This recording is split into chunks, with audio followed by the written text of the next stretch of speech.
Welcome to the Inside Support Driven podcast. Today I've got Michelle and Greg joining the podcast to talk about joining the community. So, if the both of you could share a one-liner introduction just to help our audience some background, some context, right, around who you are, and also why did you decide to join Support Driven? Amazing. I'll kick it off. I am Michelle Fraunheim Vosk. I am currently looking for my next opportunity. I've been in support in some capacity, mostly in SaaS, mostly global mobility and e-commerce for about the past 15 years. And I was referred to the support driven group by a former colleague who was already in the group. And with the intention of like the job postings, there's lots of insider info, but there's so much more to offer. And I've really been so pleased with the experience, and there's lots of ways to get involved. So I'm happy to chat today. Awesome, thank you. And Sure. Greg? Hi, my name's Greg. I've worked in some support capacity now for just over 13 years. As you can tell from my accent, I'm not from North America. I'm based in Aberdeen in the northeast of Scotland. Started my kind of support journey at 1Password, where I kind of cut my teeth and learned everything support, as most people do, is just as an agent, answering emails, speaking to customers, and then kind of grew my craft there, moving up to team lead management and then a senior management role as well. I'm currently, after 12 and a half years at 1Password, I left there last September, and I'm currently at an MSP doing a bit more of I would say, a customer success role rather than a customer support role, but my passion is really with support. I was brought to support driven because I wanted to keep up with what's happening in the space. I realize that the main topic of conversation is AI now, and wondering how most companies are transitioning from a traditional service center kind of model into bringing in these new technologies. So it's something that I'm quite interested in and wanting to learn Great. more. Great. So we heard that Michelle was introduced by someone she already knew, right? So, Greg, how did you discover Support Driven? I actually discovered it on LinkedIn. I noticed it pop up with an ex-colleague of mine and clicked the link and went, "Oh, what's this?" And then, yeah, dove straight in. Great, great. And how long has it been since you've joined? Do you remember? Oh, maybe just over a month. Okay, Yeah, great, I'm about maybe 2 to 3 months, I would say. great. And if you can remember, what was the experience like joining and what was your first impression, right? When you just kind of like signed up and now you're in Slack. Yeah, definitely took some time to check out the posts and understand what was offered and different avenues. Like you can sign up for the newsletter and then the bigger things like webinars and the summits and all of those kinds of major events, which would be so fun one day. But then I was really excited to see the Slack community. I don't join a lot outside of like work. So I was really psyched to see it because I think that does build such a community and it's so user friendly and you can pop in where you feel comfortable. I really like that every week there's that chit chat like question that's not really work related. It's an easy way to engage without putting yourself out there too much. And then, yeah, I just couldn't believe the community is really fabulous. It's really supportive and so collaborative. Everybody wants to work together and bounce ideas off of each other. And I think it's just so fascinating. Honestly, I haven't experienced something like it before. Very cool. And Greg, do you recall your first impression? Yeah, I would say something very similar. I remember just signing into Slack, adding it to the app, and then just diving around some of the channels, just seeing what the discussions are. I remember, I think within my first day, someone asked a pertinent question about AI, Right. and there was at least a dozen people just putting in their thoughts there. And people were disagreeing, but in a very conscious way, right? There was no argument, right? And people were seeing difference of opinion. And to be honest, that's what you want to see. You want to see every kind of avenue of the discussion. Right, right. We are definitely don't want to have shouting matches No, no, Right. no. in the community. But when you're looking around at the channels, how did you decide which ones to join? Because I know we have a lot of channels, and I know it's not most people do not join like probably a tenth of them. So how did you decide which channels to join? Do you want me to go first? It's actually funny that you said that because I was like trying to kind of prep for this and decide what I wanted to talk Mhm. about and whatever. And recently, I forget what channel it was, but like someone said, "Oh, check out," they referenced a different channel. So I Mhm. actually need to dive into all of them. So it's on my to-do list. So I probably don't know about a lot of them yet. So Nice, lots more to explore. nice.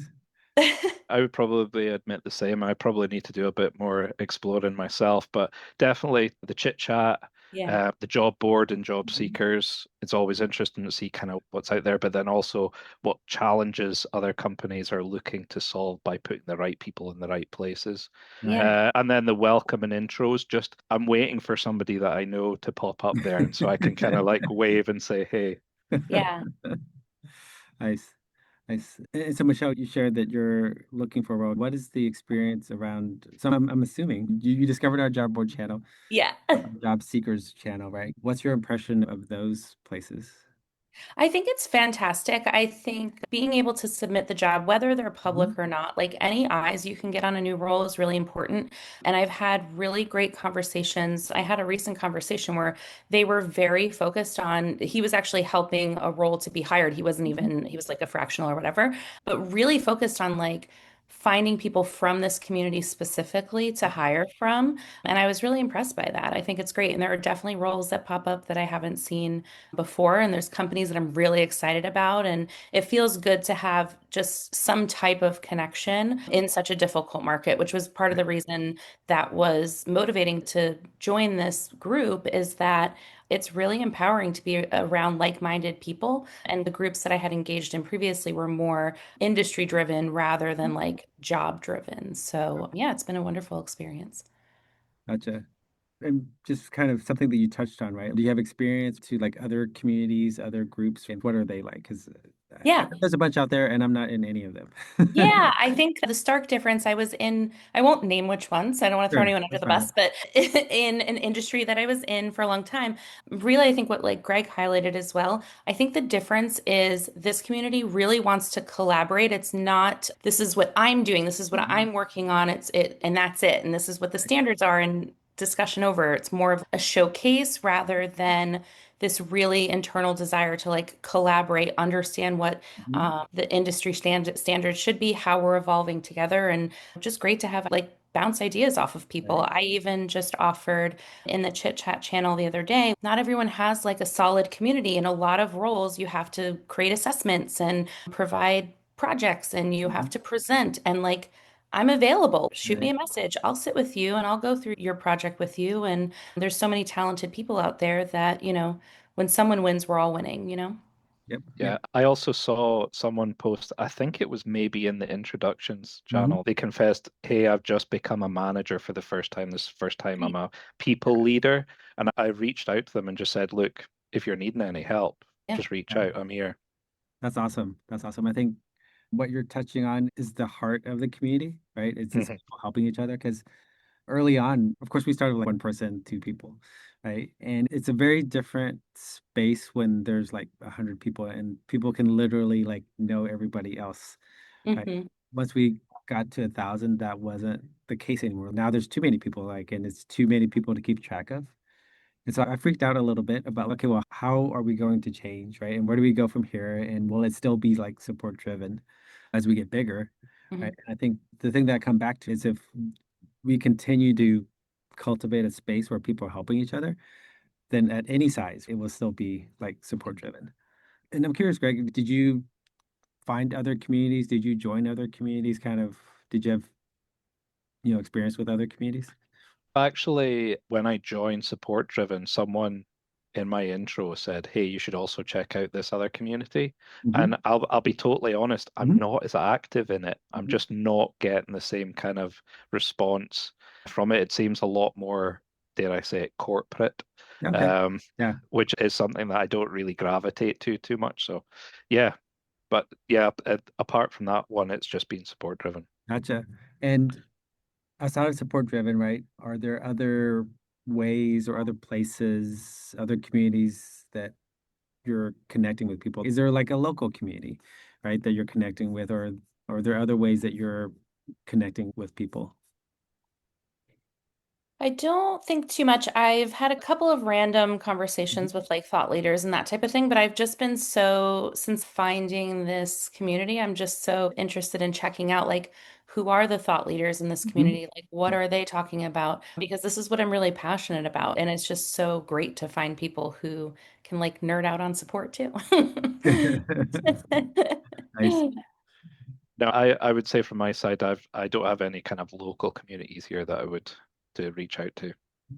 Yeah, I think that's part of it, especially with remote work, right? Because Yeah. not everybody like lives in a city, or not everybody lives in a city with a lot of similar companies, right? Mhm. That can be really challenging. And what are the things about the community that you like to see more of, or just, well, actually, before we get into that, do you have any questions about the community? Right? Because I know I'm well aware that we don't have a lot in place when people join to like really explain a lot of stuff about the community. So I also wanted to check in.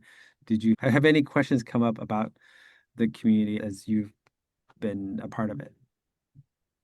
I'm trying to think. I think it would be cool. I know that we have the code of conduct and that type of thing. Mhm. I think it would be awesome to just do a quick video as well because people absorb information in different ways. So that could be super fun. And then I think there was a webinar this morning, but I couldn't attend. But I think those virtual events and even maybe just like office hours, like just Mhm. drop in could be a really fun option as well for people who are just free and ready to chat about whatever would be awesome. Nice, nice. We have that. Oh, you do? But this is one of the things I know that we are not good about, right? It's just the discoverability, right? Because you're kind of Yeah. left to explore and there's not much of a map, right? You're just, Yeah. where is the map? All right, Um, we'll cut that part. no, no, it's fine. It's fine. It's fine. No, we don't have to cut it, right? It's one of the things that we have to improve, right? There's a channel called SD Cafe that's for that purpose, right? But yeah, discoverability is definitely a challenge for us. Yeah. But Greg, in your journey, has there been any questions that popped up or things that you wondered about with No, support? the only kind of thing that I would say that there's no questions that have popped up. The only thing that I would say if I was going to say what could you improve at Yeah, support driven yeah, is, and this is just me sure. being over in the UK, everything seems to be very driven towards North America. And I realize that is the majority of where, you know, Right. when especially in tech, where the industries are, Yes. but we are over here. There's Yes. hello, we're over here too. Yes, So I'd absolutely. I'd love to see, especially when the daily LinkedIn posts go on open roles, everything seems very North America centric. So I'd love to see just that expand out a little bit further. Yeah. So let's talk about that a little bit, right? Because let's start with the jobs, right? The jobs are sharing the jobs that get shared. And Right. right, so there's a bit of a chicken and egg kind of Yeah, yeah, yeah. thing there, right? And generally in the most of the companies that are in the community, right, there is a majority of people in North America or a majority of companies in North America. However, we do have a lot of people in Europe as well, a lot of people in the UK. So we have a channel called, I think it's called Chat-EMEA because Okay. the cover kind of like that time zone, right? We also have a UK channel as well, right? There's people from all over the UK, but the majority of them are in London. And we also recently announced and launched a channel for because we're going to do a conference in Europe next year. So there's also Hmm. a channel for that as well, right? And we're interested in kind of building up and supporting kind of the European side of our community. We're, I would say, figuring it out. I would say we have not figured it out, but we want to figure it out. Hmm. As you were speaking there, I've just joined both of those Nice. channels.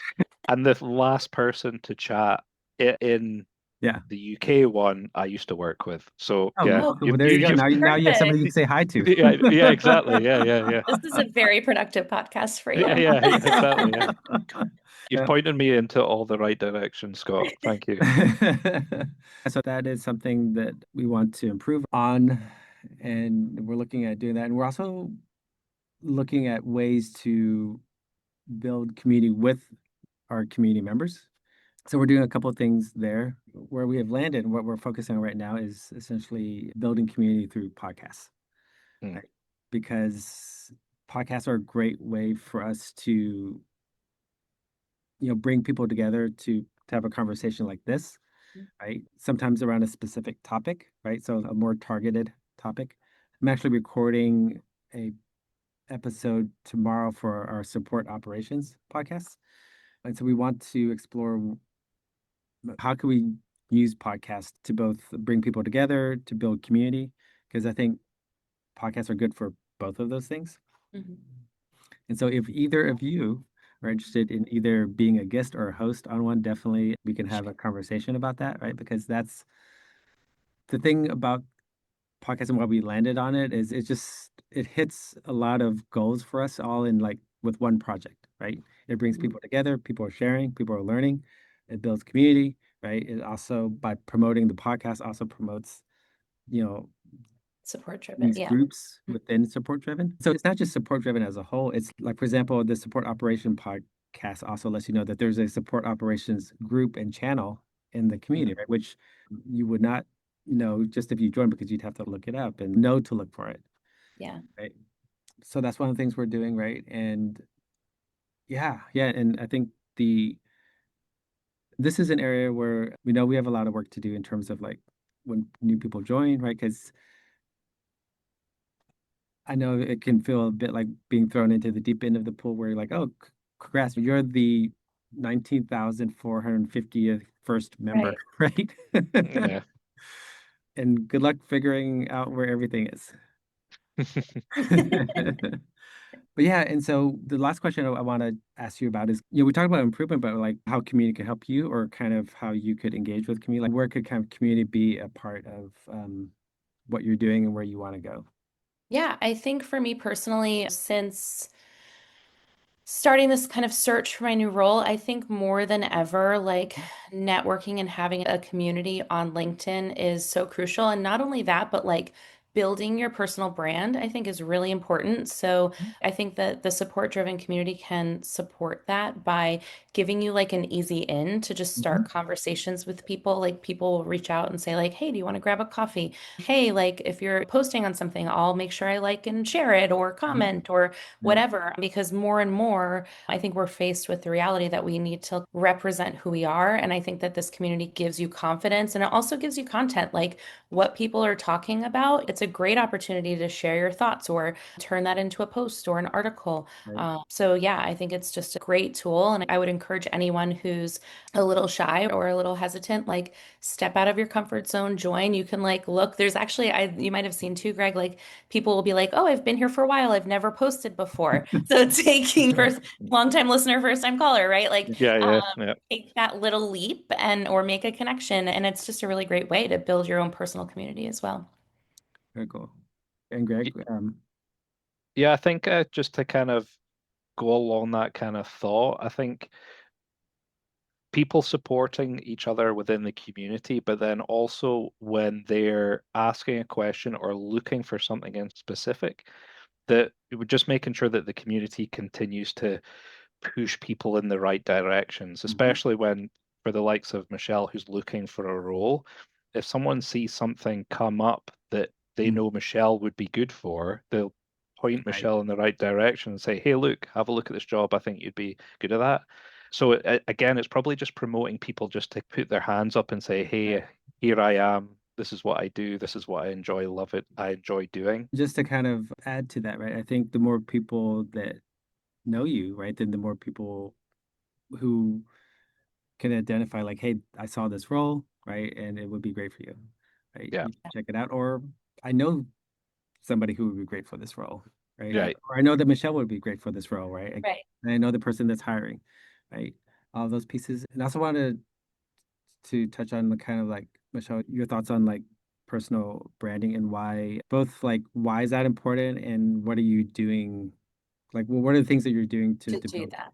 Yeah. Yeah, I think it's important because it's all about visibility. I'm not the biggest social media person out there, but very quickly realized that it's whether it was already there or not in the current job market, it's really important to define who you are, what you're all about, make sure that's represented in a comprehensive way on LinkedIn so that you're visible because people check it. Like that is absolutely a tool in recruiting. Mhm. And so what I've been doing is a few things. So I've obviously gotten involved in this community. I'm trying to connect on a personal level, but then also deciding interesting topics to post about. I think commenting, I spend a few more moments each morning, like commenting on posts to Mm. generate more conversation. And it just helps spread the word on this is my calling card, this is what I'm all about, this is what I represent, and it helps make decisions easier, you know? Gotcha. Gotcha. And when you're like posting and commenting, are you talking about in Slack, on LinkedIn, or both places, or kind of like Typically LinkedIn, I use Slack is more like fun, I guess, or like more, you know, right? but it definitely is inspired posts and things Yep. to think about and Yep. post about. And then I'm like a huge nerd about Buffer. Like I love Okay. Buffer and they make it so easy. It's like very inexpensive. You can take an hour, Hmm. because it's hard to incorporate when you're doing other things, right? Right. Especially if you have a full-time role. You take an hour, you can set up all of your posts. They're all scheduled at the prime Mhm. time. Like it's so easy and wonderful. It's possible for everyone, even if you're not like a social media buff. Yep. Yep. I think we should all be spending some percentage of our time Yeah, building our connections, reinforcing those connections, because that's the thing that we take with us wherever we go, right? yeah, Hmm. absolutely. And if you're posting on LinkedIn, if you're commenting on LinkedIn, in case you didn't know, we also have a content creators channel. No, Uh, adding it to my list. Specifically, we created that because we have more people who are posting on LinkedIn. And so that is also a way that as a community, we're helping each other on LinkedIn and primarily on LinkedIn. I think there's a couple of people also doing podcasts. There's a couple of people doing YouTube, right? But LinkedIn is like the main place that people are creating content. Mhm. And so that's a good group of people to connect into and just kind of who are also doing that as well. Yeah, well, for sure, check it out. That's awesome. Great. Yeah, me too. Yeah, yeah. It's if you're gonna be spending time on LinkedIn, you should join that channel so you can get more out of the time that you're spending on LinkedIn. Yeah, absolutely. Awesome. Well, thank you so much for making time to chat. I think this has been super fun. It's great to meet both of you, right? And definitely let's stay in touch, right? You can always reach out to me about anything about the community or just if you want to talk about whatever. Cool. Right? I appreciate your willingness to be on this podcast, right? So we can share this with other people who have recently joined the community and trying to figure out like what's going on and how are other people getting value out of being a part of it. Yeah, absolutely. Thank you so much for having us. And it was really nice to meet you both. Yep. Yeah, likewise. Yeah, it's been a great conversation today. So I'm definitely, if I have not already, a way to add you both on LinkedIn. Yeah. So Absolutely. so how can people find you on LinkedIn? Is it pretty easy to find you by your name? Yeah, I'm there by my name. It's Michelle Fraunheim Vosk, Okay. and that's me. Follow Right. me. So Yeah, Reach someone out. right. likewise, I've got quite a unique spelling of both my names, so that I'm very easy to find Greg Allen. So how do you spell your name? Because for the people who are listening and not watching, Oh, of course, right. Yeah, so it's Greig and then it's great. Allen. Excellent. So we'll Hey, also have the editor add your LinkedIn profiles to this episode as well. perfect. Amazing. And Appreciate it. yeah, Yeah, all right. Thank you and have a great rest of your day. Thanks. Have a you great too. day. All right. Cheers Thanks. now. All right. Bye. Bye.